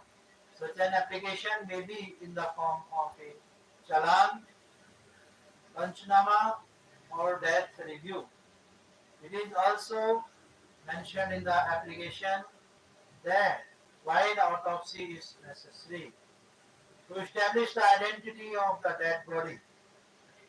Before the autopsy, it is necessary to establish the identity of the dead body so that the examination is of the same body which is to be done. This avoids the danger of having to examine another dead body. Identification of the dead body becomes necessary, especially in cases whether it is in a multi-lated or multi-lated state and is not easily identifiable. The dead body can be identifiable by the following person: by a police constable, by a relative or relatives of the deceased, by a friend of the deceased, by an acquaintance present at the place of occurrence, etc. The name, address of the person, name, address, etc. of the person by whom the dead body is identified should be recorded in writing. If the dead body belongs to an unknown or missing person, then the following information should be obtained about him so that on the basis of that the dead body can be identified in future. One is gender, whether it is of a woman, a man or child. Age, height, weight, dental formula, marks marked on the body such as moles, warts, tattoos, etc. Mark of injury, wound, burn, etc. Clothes, fingerprint, position mark, parentage, religion, etc. In such cases, the photograph of the deceased must be taken. Full incident of the case in order to arrive at the correct conclusion. It is also necessary that before the autopsy, complete information regarding the deceased and the circumstances of the incident, etc., should be obtained. Investigation of the crime scene. It is, it is said that humans can lie, but circumstances cannot. This is true to some extent. Many important information can be obtained from the facts recorded at the scene of the incident and the subsequent circumstances, which help in taking the culprit from the crime. Therefore, before conducting the postmortem, the medical officer should personally inspect the crime scene. In particular, the following points should be taken care of: the position of the dead body, that is, where, in which direction and in what form it is lying. Things lying around the dead body, weapons, tools, etc. lying near the dead body, the relation or consistency of these weapons, tools, equipment, etc. to the dead body, stained of blood, etc. Marks of violence or use of force on the dead body, marks on the ground, etc. Taking photographs of the incident site is considered very important, essential and safe. Confirmation of damages and marks. Confirmation of damage. Confirmation of damages marked on the dead body. At the time of post-mortem, the injuries marked on the body of the deceased should be seen properly. It should be ascertained whether the injuries found on the body of the dead body were caused while alive or after death. Sometimes, even after death, physical damage are caused on the dead body, such as being eaten by rats, scratches caused while removing the dead body, etc. If all these things are not taken care, if all these things are not taken care of, then there is the possibility of getting the results of the test wrong, and the medical jurist who conducted the postmortem can be accused of wrong test. Therefore, before conducting the postmortem, the medical forensic officer should compare the injuries or damage mentioned on the dead body with the police report. If there is a lot of difference between the damage mentioned in the police report and the job report, then it is safe to get the Panchnama of the dead body prepared again. List of items. List of the things found on the dead body should also be prepared, and those things should be given to the police. Mainly clothes, ornaments, watches, spectacles, shoes, pills, weapons, etc. can be found on the body of the dead body. These items can also help a lot in identifying the dead body. How to do an autopsy? As we have seen above, the work of postmortem is not as easy as it is understood. Only a well-educated, experienced and skilled medical officer can complete this work successfully. Autopsy is done in two ways. One is external examination and two is internal examination. External examination has an important place in autopsy. In external examination, those things are seen which are clearly reflected on the body of the dead body. This makes it easy to trace the crime and the culprit. The following things should be seen in external examination. Physical symptoms. First of all, attention should be paid to the following physical symptoms of the dead body, and all these should be done. Color, gender, age, hair condition, condition of the eyes, parentage, religion, face shape, marks on the body such as tattooed, scar, etc. See name, see same, warts, bone structure, thickness, thinness, clothing, etc. A photograph of the dead body is also expected to be taken. If there is a possibility of death due to poisoning, then the weight of the dead body should also be taken. Examination of clothes. Examination of clothes is also considered very important in autopsy. The causes of death are known. This is easily known from the condition of the clothes. How was it done? That is by using violence or force or by gunshots, etc. Due to this, special attention should be paid to the following things in the investigation of death clothes. Are the clothes not torn? If torn, then from where?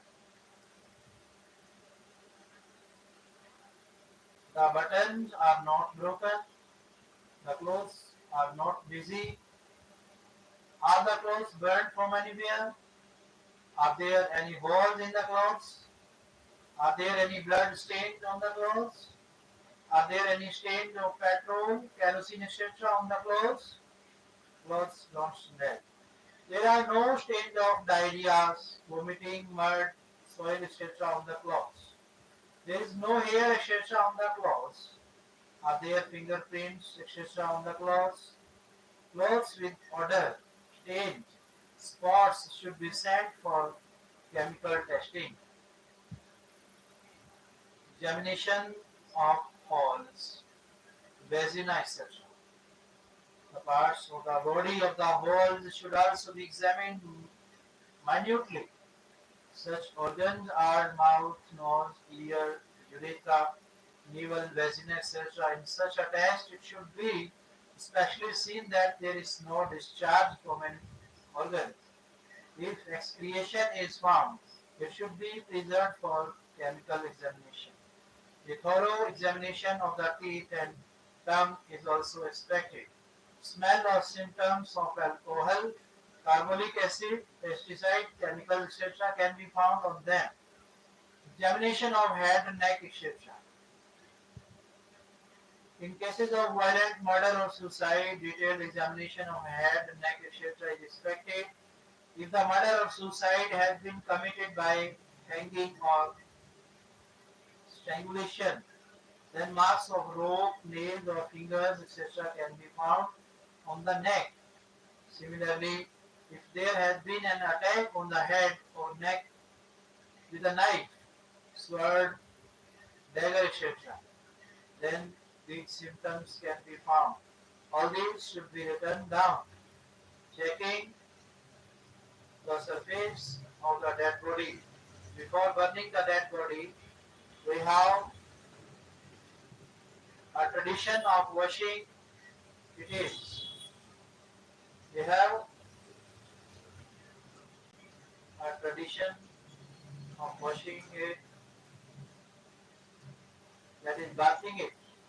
Therefore, before washing the dead body, the condition around it should be observed properly. Important marks can sometimes be found on the dead body, which help in which help in which help in ascertaining the cause of death, as symptoms of physical disease, swelling, skin disease, jaundice, rheumatism, paralysis, filariasis, etc. Stains of blood, semen, mud, mud, vomit, diarrhea, etc. on the body. Stains or marks of kerosene, petrol, vim, bad, etc. Marks of injection, etc. on the body. In such cases, a photograph of the dead body should be taken. Examination of the newborn child. In the autopsy of the newborn child, first of all, it has to be ascertained whether the child was born alive or born dead.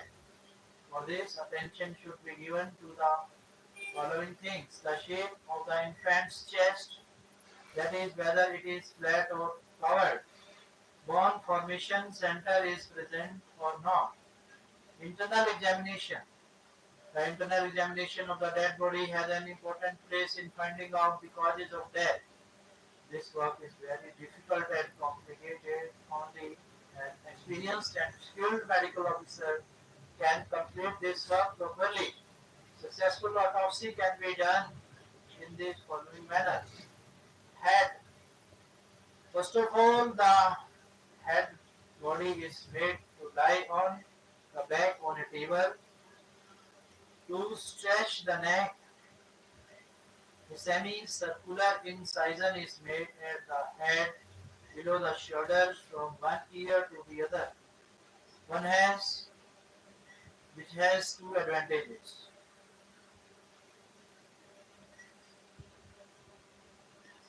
If blood has pooled under the skull cap due to injury, it is visible and fracture is detected by breaking of the skull. Now with the help of chisel and hammer, slowly the upper part of the skull is cut and separated. While using chisel and hammer, it is necessary to keep in mind that the brain etc. should not get hurt in the inner part of the skull. When the upper part of the skull is separated, it should be seen well in the light so that bone fractures can be detected. When the durometer is examined, to see if there is any bleeding on them. Brain. After the skull, the brain is examined. This process begins with the extraction of the brain. For this, four fingers of the left hand are inserted between the brain and the skull and they are brought backwards slightly, and then with the scissors in the right hand, the nerves and blood vessels between the brain and the skull are cut from front to back. The cavity is cut while preserving its cerebellum. Then by inserting a knife in the occipital forearm, the cervical spine, cervical nerve, and vertebral blood vessel are cut at the maximum. Finally, by holding the cerebellum with the left hand, the brain is lifted. The brain should be placed in a clean tray or vessel for examination. Spinal cord. Now the dead body is made to lie down on the stomach and a slab is given below the chest. Then a hole is made in the line of the entire length of the spinal cord from occiput to the lower end of the trident. After that, on the parallel lines on the both sides of the same fiber, the blade is cut in the length of the whole spinal cord with the help of saw and removed by cutting it with a chisel. This makes the whole substance visible. Finally, the entire length is cut in the midline, and it is seen that there is no tumorous. There is no tumorous hemorrhage, complete or research in any part. Neck. Microscopic examination of the neck is done in cases of injury, violence or murder or death by strangulation. For this, the neck is cut in different parts. Then the condition, quality, width, etc. of the damage or mortgage marks are noted. The larynx, etc. is also pressed with the fingers to see if there is any bone fracture. Stomach.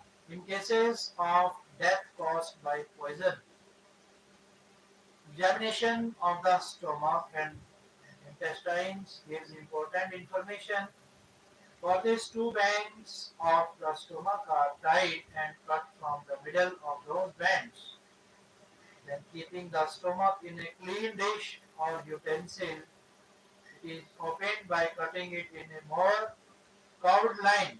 In opening whatever is found in the stomach, it is carefully examined and attempt is made to find out whether what is it, to what extent, its color, the odor emanating from it, what is the condition of the digestive tract, whether it contains any suspicious substance, whether the visitor is surgical,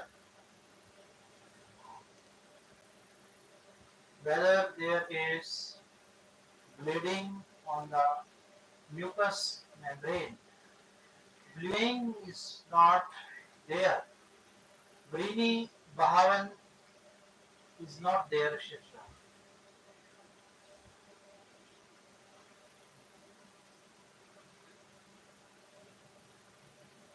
Intestines. As far as the intestines are concerned,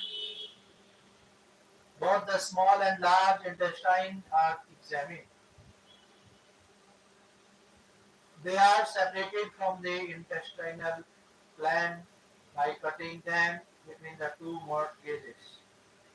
In the examination of intestines, it should be mainly seen that in cases of violent death, intestines have not been cut. The bladder, uterus, and ovaries are also carefully examined. Chest.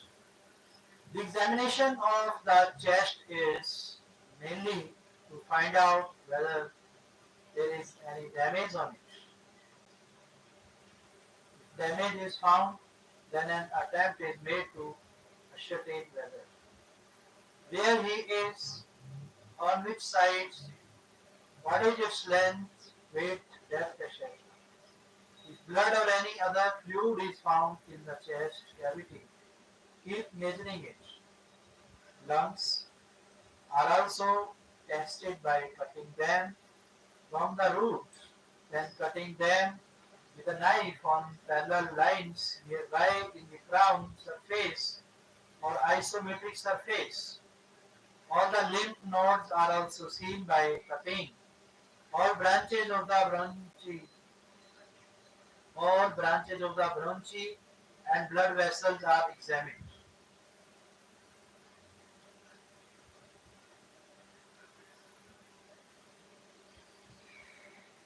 Lungs are also tested by cutting them from the root and cutting them with a knife on parallel lines nearby in the crown surface or isometric surface or the lymph nodes are also seen by cutting. All branches of the bronchi and blood vessels are examined. Heart. The heart is also open for examination, but in the event of bleeding, in cases of damage to the heart, along with the examination, the heart muscle, endocardium, valves and heart arteries are also examined carefully, preciously and minutely. The heart is also opened for examination, but in the event of bleeding, in cases of damage to the heart, along with the examination, the heart muscle, endocardium, valves and heart arteries are also examined carefully, preciously and minutely.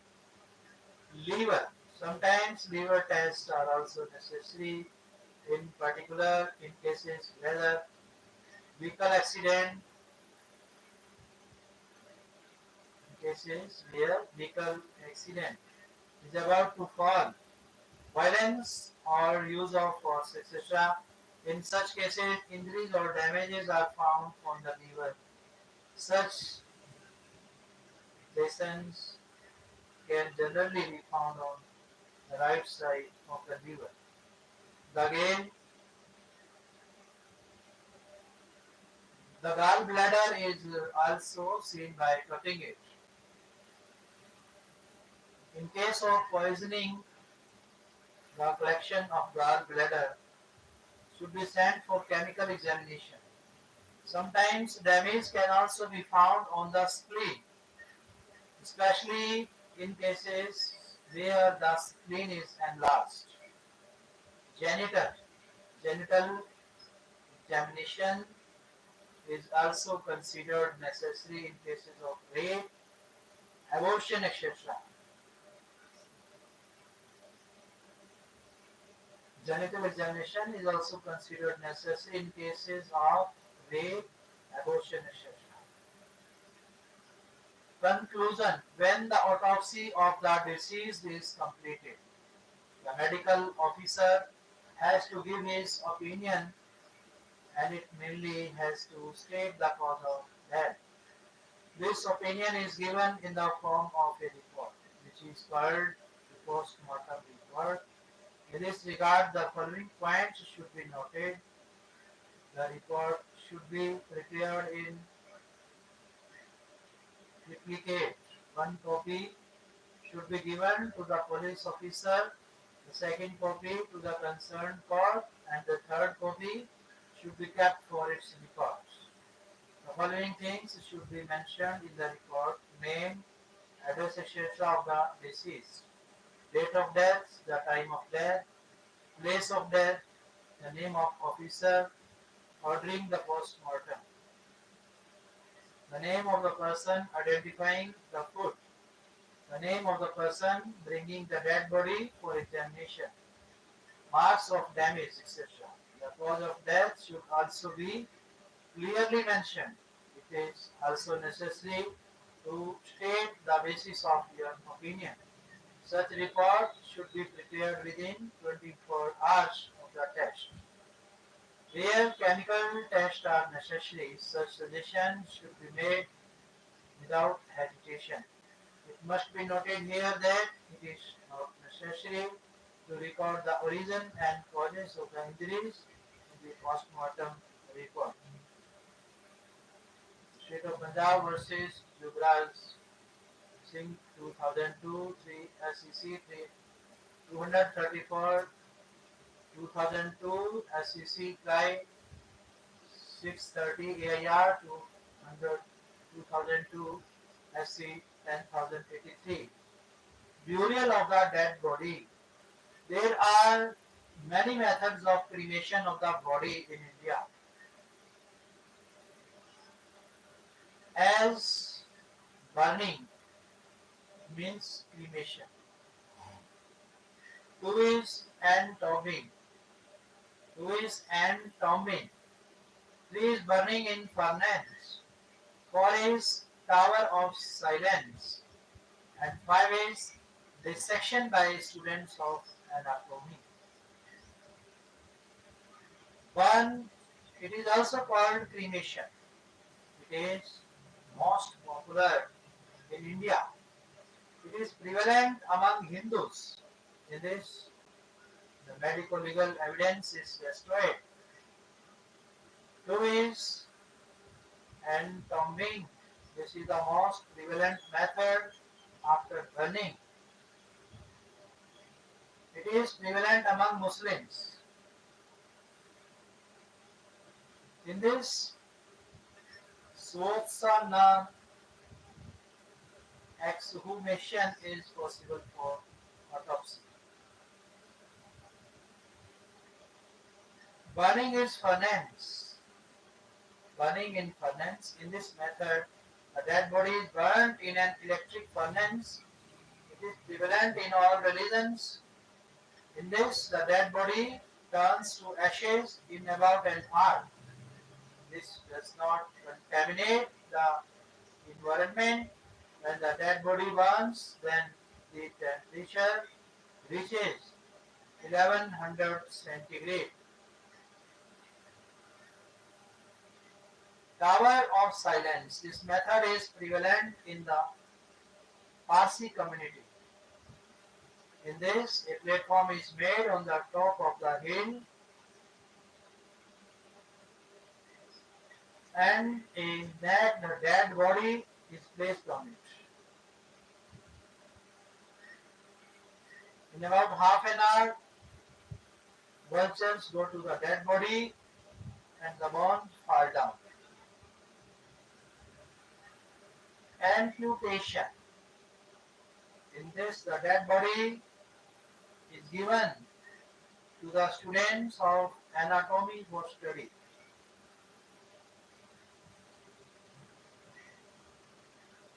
Students study anatomy by tearing apart. Medical and Health Department, Rajasthan. Post-mortem report, district date, body brought by, body identified by, name, age, sex and caste. Whence, what village, Anna. Date and hour of death, examination of body, dispatch of matter to chemical examiner, appearance of symptoms of poison or disease, symptoms observed before death, information furnished by police. What do you mean? Hanging and strangulation. What are the characteristics of death caused by hanging and strangulation? We will discuss it tomorrow. Thank you, I thank all my brothers and sisters. I thank ladies and gentlemen. I thank teachers and trainers. I thank professors and professionals. I thank respected doctors and directors. I thank honorable ministers and managers. I thank honorable advocates, advertisers, administrators and advisors. I thank the most honorable President Modi. Thank you.